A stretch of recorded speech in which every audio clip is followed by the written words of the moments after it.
Figaro Radio, libre à vous. Guillaume de Monjou. Figaro Radio. Le démon de notre cœur s'appelle « À quoi bon ?» Georges Bernanos. C'est une phrase qui me touche évidemment, d'abord parce qu'elle parle du cœur et pas de l'esprit ou de l'intelligence, mais directement du cœur. Et évidemment parce que Bernanos, le grand écrivain chrétien, celui qui a dit aussi qu'au fond il n'y a pas de plus grand crime que le crime de ne pas espérer. Là, il soulève un point qui est fondamental dans mon engagement, à la fois pour le patrimoine, pour la transmission. C'est lutter contre le fatalisme, cette idée qu'on ne peut pas remuer des montagnes. Et je crois au contraire qu'il faut remuer des montagnes. Et donc, le aquabonisme, c'est un des grands ennemis, évidemment, qu'on a à combattre dans le monde du patrimoine, dans le monde de la beauté, dans le monde de la transmission. Et c'est aussi, au fond, un engagement complet de la vie et de ce qu'on peut être dans la vie aux autres et à la société. Bonjour. Merci d'avoir accepté notre invitation au Figaro. Merci à vous. Là, vous êtes un universitaire, vous n'êtes pas habitué à parler à des écrans, plutôt à des élèves. Mais c'est vrai que cette citation, elle vous ressemble, parce que vos combats sont des combats intégraux, c'est des combats que vous menez avec tout votre cœur. Et j'ai l'impression que vous diriez de vous que vous êtes un combatif invétéré. Oui, j'ai été longtemps considéré comme un chevalier avec une épée en bois qui peut-être quelquefois ferraillait contre des grands moulins. En tout cas, c'est vrai que ce terme de combattant qui vient du vocabulaire de la guerre, alors qu'on est dans le patrimoine, on a des choses plus policées, il est juste parce que, au fond, rien n'est donné, y compris évidemment et surtout pas dans le monde du patrimoine, et que donc combattre, ça a du sens. Ça veut dire qu'à un moment, il faut s'opposer, à un moment pour faire triompher le bon sens, la beauté, pour sauver quelque chose qui a du sens pour tous. Il faut aller un peu plus loin que des adresses polies, comme on aurait pu faire à une autre époque. Il faut s'interposer, il faut se dresser contre. Oui, ouais. Et pour s'asseoir à la table des négociations, dans le monde patrimonial, il faut menacer, il faut montrer les dents. Et on rêverait évidemment d'un monde où la politesse suffirait à attirer l'attention, où un combat pourrait être gagné parce que voilà, ça s'impose de soi et qu'il est tout simplement juste. Mais l'histoire du patrimoine français nous a appris l'inverse. C'est que tout a été arraché à la pointe de l'épée, si j'ose dire. Et donc voilà, il faut se souvenir par exemple des Halles, le grand combat perdu à cause de Georges Pompidou, de Baltard, qui a été un moment central dans la conscience patrimoniale française, au moment où on a compris trop tard qu'on perdait un élément majeur, non seulement de Paris 19e, mais de la littérature, de tout ce qu'il y avait eu autour des Halles, de la sociabilité des Halles. Tout ça a été balayé par des technocrates, tous plus brillants les uns que les autres, tous surdiplômés. Je rappelle quand même que Georges Pompidou était normalien, un lettré, on est toujours trahi par les siens. Et finalement, c'est le bulldozer qui triomphe à la fin. Donc même ça, vous voyez, ça montre que combattre, c'est le bon terme pour aller vers une préservation de ce qui est considéré, on espère à raison, comme nécessaire, comme substrat pour notre société. Alors on parlera ensemble tout à l'heure de ce qu'il y a d'irréversible dans le patrimoine et dans les dommages qui lui sont causés et qui activent, j'imagine, une certaine forme de combat qui n'est pas la même que celle de ceux qui se battent pour la langue française, etc. Je vais vous présenter rapidement Alexandre Gady, même si c'est difficile de vous présenter rapidement, étant donné la longueur de votre CV et de votre bibliographie. Vous vous êtes levé de bonne heure longtemps, pour vos études d'abord. Votre enfance d'enfant unique passée dans un village près de Rambouillet et vous donne le goût de la beauté, du paysage certainement, et de la lecture. Vous suivez avec ardeur votre cursus universitaire d'histoire, avec des mentions très bien à tous les étages, jusqu'à votre DEA. Vous obtenez aussi un doctorat d'histoire de l'art en 2001, avec une mention très honorable, et les félicitations du jury à l'unanimité. Puis vous enseignez à l'école du Louvre, à Sciences Po, à l'école du patrimoine, à l'école de Chaillot, à la Sorbonne, tout en publiant une quinzaine d'ouvrages sur le Marais, Versailles, les Invalides, Notre-Dame, les quartiers et les monuments, en racontant comment, à chaque fois, sous les yeux ébobis des enfants gâtés que nous sommes, se fabriquent les chefs-d'œuvre. Vous êtes un homme engagé, on vient de le dire, à peu près sur tous les combats pour protéger notre patrimoine en péril, à travers notamment l'association Sites et Monuments, que vous avez présidée pendant longtemps. Et puis, il y a 4 ans, virage, Alexandre Gady change. Patrick Devedjian, à la tête des Hauts-de-Seine, vous charge de monter de toutes pièces un musée, un nouveau musée aux portes de Paris, le musée du Grand Siècle à Saint-Cloud. Vous accueillerez la merveilleuse collection léguée par Pierre Rosimbert, l'ancien directeur du Louvre, et vous travaillerez à l'organisation de cet espace de 13 000 mètres carrés, ce qui semble incroyable, une ancienne caserne de Charles X sur les rives de la Seine qui ouvrira donc dans 3 ans et demi, nous en parlerons. Donc on va parler de tout ça ensemble, Alexandre Gady, on est vraiment très heureux de vous recevoir au Figaro. Suivez-moi, je vous emmène au confessionnal ou sur le divan, selon à votre guise. Vous êtes un drôle d'individu, Alexandre Gady. Comment je dois le prendre? Bien, plutôt bien. Vous vivez le nez en l'air, à observer les façades de ce Paris dans lequel vous circulez à pied, le plus souvent. Et vous êtes à rebours de ce qu'on appelle le bougisme, le progressisme ambiant. C'est une drôle de mélange. Je suis attentif à la chance extraordinaire de toute cette beauté donnée. En fait, c'est très banal de le rappeler. Paris est un musée à ciel ouvert. C'est aussi le patrimoine des pauvres, de ceux qui n'ont rien. Toute cette architecture donnée. Pas besoin de payer pour jouir de cette beauté. Et ça, c'est une dimension qui me fascine. Et quand je découvre un quartier nouveau, une rue que je n'avais pas bien vue, etc., c'est comme si on m'offrait un cadeau, parce que je vais découvrir pendant 2-3 heures des choses incroyables qui sont là, elles sont données, héritées. On n'en connaît pas toujours l'histoire, on comprend pas toujours tout de suite de quoi il s'agit, mais c'est quand même surexcitant. Enfin, moi, ça a toujours été un moteur. L'architecture en 3 dimensions, la ville, le paysage lointain, profond, qui peut être aussi lu comme de l'histoire en 3 dimensions pour le paysage, certainement, et pour l'architecture de la politique en 3 dimensions. On n'est jamais quand même tellement loin non plus de la politique avec l'architecture, donc oui, une curiosité, une attention à ce cadeau. Mais qui vous a appris à lever le regard et à pas juste regarder votre rendez-vous en retard Très en retard souvent, oui, c'est vrai, mais je ne sais pas très bien en fait. C'est une vraie difficulté de revenir sur ça, parce que aussi longtemps que je puisse me souvenir, aussi loin que je puisse me souvenir plutôt, c'est ça que je vois en fait, c'est ce regard comme ça fixé sur les choses autour et plutôt sur l'architecture, donc sur une dimension effectivement plus grande. On est un peu amené à lever les yeux au ciel, c'est ce que voulaient les gens du Moyen-Âge avec les grandes cathédrales, ils voulaient qu'on regarde vers Dieu. Je ne sais pas s'il y a de la spiritualité là-dedans, je ne sais pas s'il faut convoquer Malraux et tout le tout-team, mais en tout cas ce qui est sûr c'est que ça a toujours été là. Vraiment j'ai cette impression, j'ai l'impression que ça a toujours été là. Voilà, et ce qui est bien, c'est que ça ne disparaît jamais. Et ça se transmet, non? Ce regard-là. On essaye, en tout cas, c'était mon premier métier de passer les choses par la parole, comme professeur d'université, maintenant comme directeur de musée. C'est effectivement, on essaye de transmettre quelque chose. Et ce quelque chose-là, on le transmet parce qu'on pense que ça donne un surcroît à la vie pas très passionnante de petites fourmis humaines qui secouent dans tous les sens, qu'on a tous, par ailleurs. Et donc, transmettre, oui, alors ça s'apprend. Alors on peut éduquer le regard, ça c'est sûr.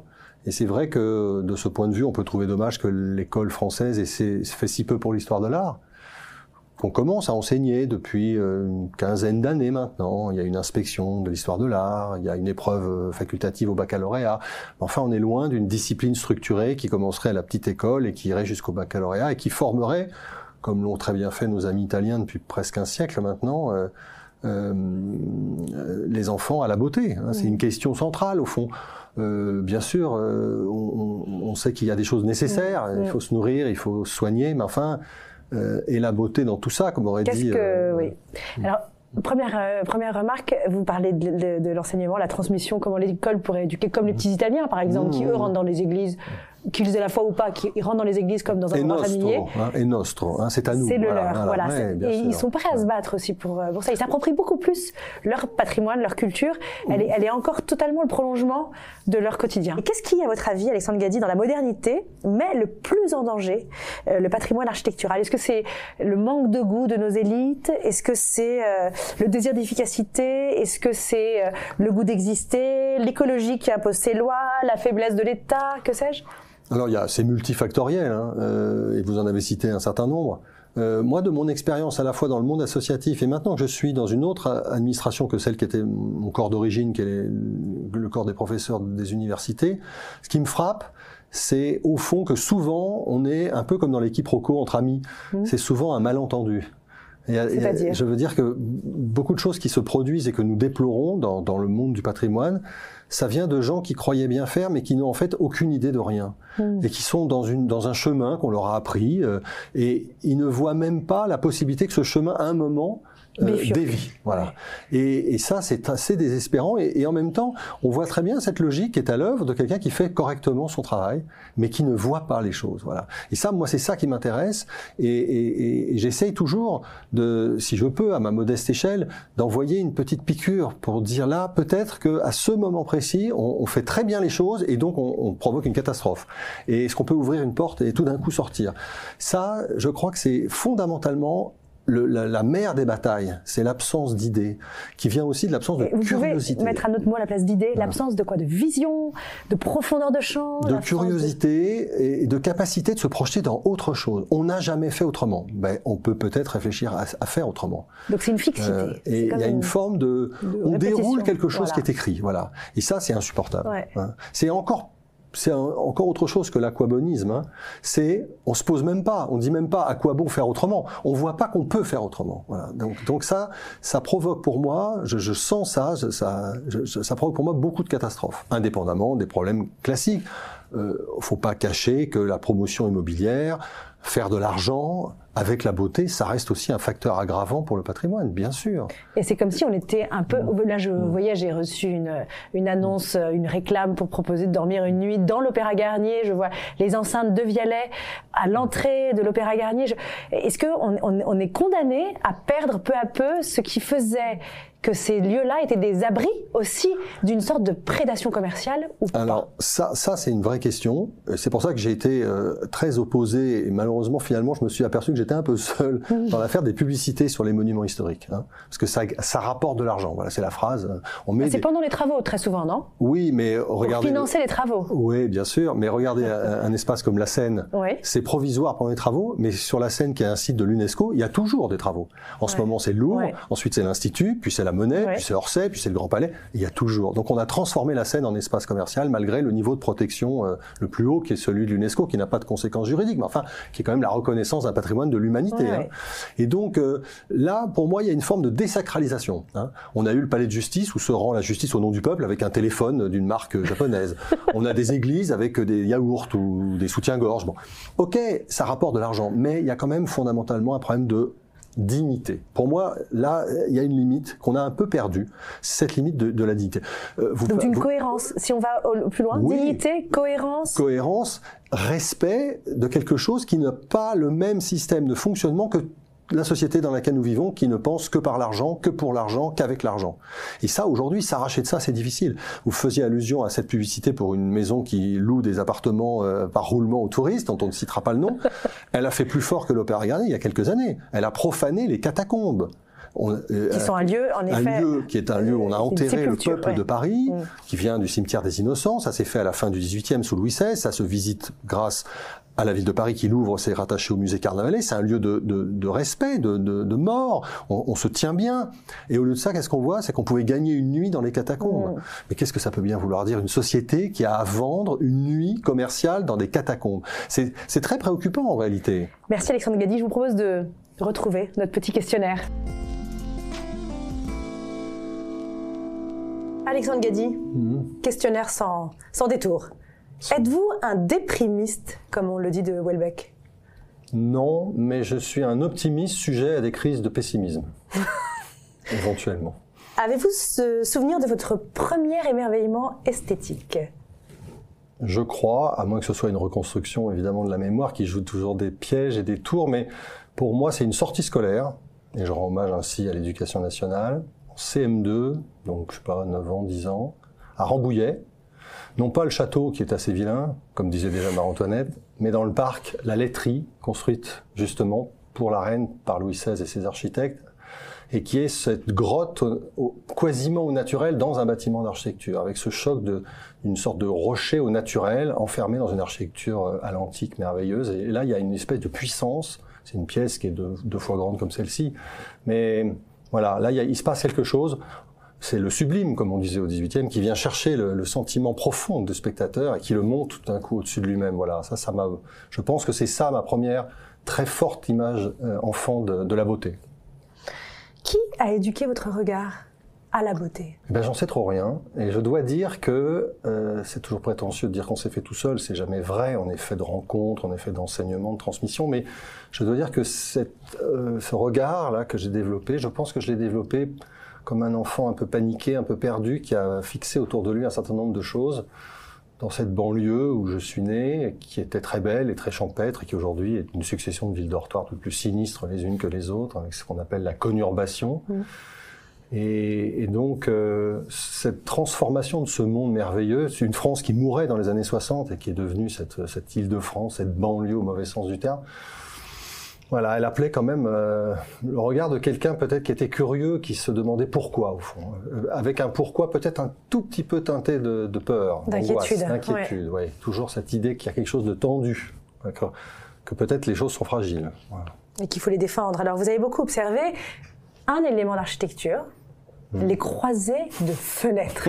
Il y a quelque chose d'un peu monomaniaque là. Est-ce que c'est leur grincement, leur forme, leur usage, des choses, un élément qui permet d'ouvrir grand, qui vous met en joie? Qu'est-ce qui explique cette passion pour les croisées de fenêtres? Cette passion, elle est née de deux choses. D'abord, le fait que quand vous regardez une façade ancienne dans l'architecture, la fenêtre ancienne fonctionne avec le reste et qu'elle est parfaitement belle, tandis que quand vous la remplacez par une fenêtre en bois moderne, avec des bois exotiques, mal peints ou avec du PVC, le pire du pire, vous obtenez comme un nez mal refait sur un visage, tout d'un coup quelque chose qui fonctionne plus. Et donc j'étais un peu dans cette idée-là, et puis je me sentais un peu seul quand j'ai rencontré d'autres névrosés. Toutes les névroses sont respectables, disait le docteur Freud. Et elles se retrouvent entre elles, elles se reconnaissent, elles se reniflent. Et donc j'ai rencontré un spécialiste des croisées qui m'a beaucoup appris, Claude Land, et puis ensuite j'ai rencontré des gens qui se mettaient en colère dans les dîners parce que quand on mettait des fenêtres neuves, on mettait des carreaux neufs, et donc les carreaux neufs ne font pas de reflets parce que c'est pas des verres à la bouche soufflés, mais des verres industriels. Et donc on voit le ciel en blanc sur la vitre et non pas cette image froissée comme ça qu'on peut entre dehors et dedans que donnent les croisées anciennes. Et donc voilà, c'est devenu une espèce de joke et de passion, sachant que on est peut-être la dernière génération à en voir sur les immeubles, puisque il y a eu d'abord le aquabonisme. Je change ma fenêtre parce que voilà, c'est moderne, j'ai froid, il y a des coulis-d'air, les coulis-d'air c'est très bon pour la santé. Et puis ensuite il y a les démarcheurs qui vous disent il faut changer vos fenêtres parce que on va faire tourner le business. Et puis il y a enfin les écolos qui vous expliquent que la loi Elan, la loi Elan, toutes les choses qu'on connaît, hélas. Donc voilà. Donc la fenêtre ancienne qu'on appelait croisée jusque dans les années 70. Et porte croisée pour porte. Mais parce que c'est cette forme-là. Et puis c'est la forme de la croix, évidemment, ça nous renvoie à des questions médiévales un peu denses. Tout ça va disparaître. Quel est le drame patrimonial, Alexandre Gady, qui vous met en colère? Je vais prendre un exemple que j'ai connu de très près, puisque j'ai été acteur de ce drame. C'est Roland-Garros. Le bétonnage du jardin des Serres d'Auteuil, jardin fleuriste, classé monument historique, classé comme site dans le bois de Boulogne, et qui a été aménagé de manière tout à fait scandaleuse pour faire un stade supplémentaire à Roland-Garros, qui est trop petit là où il est. Et on a fait d'un jardin historique, qui remonte au 18e, même s'il est dans son aspect actuel 19e, la variable d'ajustement de la politique sportive de la mairie de Paris. Et ça, avec... On est en quelle année ? On est entre 2013, 14, 15, ça se passe il y a 10 ans, un peu moins de 10 ans. C'est l'actuelle équipe de la mairie et c'est des dizaines d'arbres abattus. Et ça rend encore plus en colère quand on sait l'importance qu'on donne aujourd'hui à la nature en ville, au fait qu'à Paris, il n'y a pas assez de nature, parce que c'est historique. La ville a toujours été trop dense, trop minérale, que depuis Haussmann, on n'a pas assez mis de côté des espaces pour faire des jardins.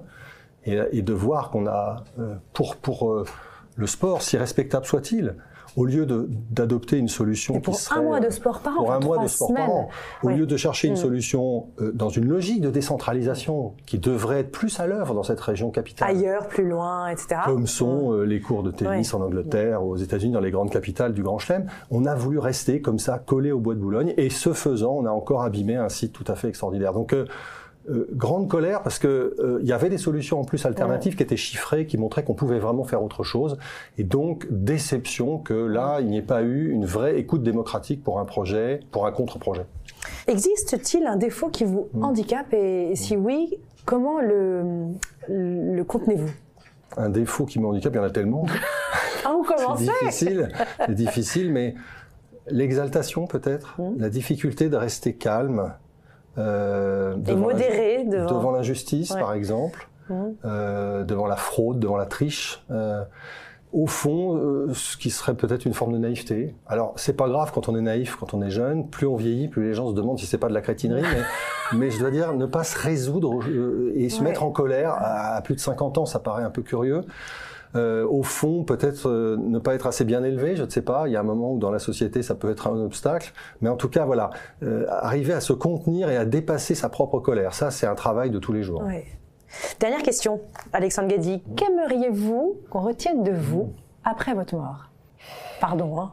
C'est trop égotique comme question, je ne peux pas répondre à ça. Mais vous allez passer comme ça, comme un coup de vent?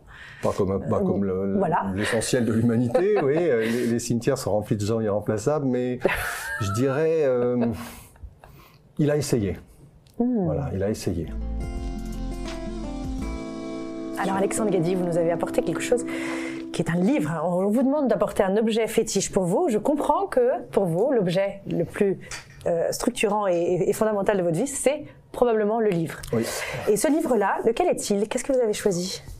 Alors j'ai choisi un livre qui m'a beaucoup marqué quand je suis arrivé à Paris, de ma petite banlieue lointaine, champêtre devenue dortoir. C'est Penser la Révolution de François Furet qui paraît en 1978. J'ai 10 ans, incapable de comprendre évidemment un mot de ce livre quand il paraît, mais en revanche, quand j'arrive à Paris et que je commence mes études d'historien à la Sorbonne, à Paris 4, comme on disait à l'époque, je me destine à être historien de la Révolution et de l'Empire, parce que j'ai une passion un peu maladive pour Napoléon, qui heureusement m'est passée, j'ai été soigné et guéri. Parce qu'à la fin, je pense que Napoléon est un personnage très négatif. Et ce qui m'intéresse, c'est qu'à ce moment-là, je suis exalté par la Révolution française, et que la Révolution française est un objet historique, mais elle est aussi un objet politique, et on est au moment du bicentenaire de la Révolution, de 89, François Mitterrand, la gauche triomphante française. C'était tout un bloc. Un bloc de bien-pensance, et voilà. Et je revoyais récemment l'extraordinaire petit clip qu'avait fait François Mitterrand pour sa campagne de 88, qui va très très vite sur une musique très saccadée, et qui se termine par son portrait magnifique en empereur romain sur le profil, et qui commence par une image de la Révolution. Et c'est toute la gauche qui est séquencée depuis 89 jusqu'à lui. Et François Furet, il rompt avec une lecture très, comme ça, positive, enfin, disons, de bloc de la Révolution française. Il montre qu'il y a quand même le bon et le moins bon. Et surtout, ce qui m'intéresse dans ce livre, c'est que c'est pas un livre qui raconte quoi que ce soit de factuel. C'est-à-dire que moi, jeune historien, je me passionne pour apprendre toutes les dates, je veux savoir combien il y a de personnes là, combien il y a de guerres là, etc. Et puis, tout d'un coup, arrive quelqu'un qui dit, posez tout sur la table et réfléchissez 2 secondes à ce que vous êtes en train de mâchonner et de dire par rapport à quel historien, par rapport à quelle école, par rapport à quel courant de pensée. Et lui, à ce moment-là, il se bat contre les marxistes. C'est un livre qu'on relit, moi je relis tout le temps parce que c'est à chaque fois, ensuite, d'abord c'est tellement avec une écriture, écrit, oui, c'est ça, parce que François Furet, et on se dit à chaque fois, voilà, c'est tellement juste. C'est souvent d'ailleurs des idées qui sont d'une assez grande simplicité, mais c'est ce qui leur donne cette force, servie par le style. Merci Alexandre Guedy de m'accompagner si vous le voulez bien.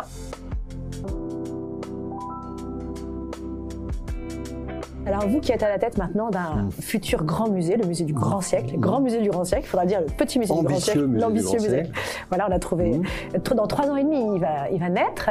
Quel rapport à la pédagogie du musée vous voulez installer dans ce musée? Parce que avant, on parlait beaucoup de délectation. La circulation des enfants dans un musée devait être délectée. Ils devaient se délecter de la beauté. Aujourd'hui, on a l'impression que l'amusement, les écrans, à tous les 3D, les visites virtuelles, ont un peu pris la place du musée lui-même. Est-ce que vous avez déjà, vous pouvez nous donner quelques éléments de cette vision que vous avez sur le musée et la pédagogie du musée? Alors c'est une redoutable question parce que là aussi, vous êtes devant une situation complexe qui est que vous ne pouvez pas vous isoler du mouvement général de la société. Évidemment, tout le monde est sur ses écrans, on a tous un téléphone dans notre poche, on vit là-dessus plusieurs heures par jour maintenant. Et en même temps, aller au musée pour voir des œuvres originales, si c'est pour être à nouveau se retrouver face à un écran, pour moi c'est un échec. Et donc, on regarde les jeunes publics aujourd'hui, sont peut-être en train de faire un peu bouger les choses. Hein. Ah bon? On voit, on constate dans les enquêtes des choses très étonnantes sur le fait que, par exemple, il y a des jeunes qui veulent voir une œuvre d'art parce que c'est devenu tellement exotique au fond, parce que tellement bizarre, cet objet en 3 dimensions qui a une odeur, une forme, un poids, qui est accroché à un mur. Et donc, moi, je voudrais beaucoup qu'on réfléchisse à ça. D'ailleurs, quand je suis arrivé dans ce projet, j'avais dit, comme une forme de provocation, il n'y aura pas rien de numérique dans le musée. Tout le monde m'a pris pour un fou, évidemment, et je ne peux pas le faire. Et le musée le ferai pas. Le musée de l'œuvre originale, voilà. Donc, ça n'existera pas, évidemment, mais je suis content d'être parti de ça, plutôt que d'être arrivé en disant, bien sûr, il y aura plein de gadgets numériques. Non, le gadget numérique ne sera là qu'à un tout petit moment pour venir renforcer la médiation quand c'est très difficile de faire parler une œuvre. Mais de ce point de vue-là, donc moi je tiens beaucoup, là aussi, à cette expérience face à l'œuvre du visiteur que peut offrir le musée. Alors c'est vrai que le mot délectation a disparu de la définition des musées internationaux de l'UNESCO. Maintenant, c'est effectivement divertissement qui l'a remplacé. Mais moi, je reviens toujours à Hannah Arendt et cette célèbre phrase que je cite beaucoup, peut-être trop. Hannah Arendt a dit « La culture peut survivre à des siècles d'oubli, il n'est pas sûr qu'elle puisse survivre à la version divertissante de ce qu'elle a à dire ». Et ça, pour moi, c'est aussi une des lignes rouges que je voudrais tenir dans ce musée. Merci Alexandre Guedy. Là, j'ai l'impression que vous avez été un peu trop à l'aise avec nous. Non. Je vous ai pas assez déstabilisé, mais je vous réinviterai dans notre émission Libre à vous sur le Figaro, sur la chaîne du Figaro, parce que je pense que vous avez encore beaucoup à nous apprendre. Merci Alexandre Guedy d'avoir accepté notre invitation. À très bientôt.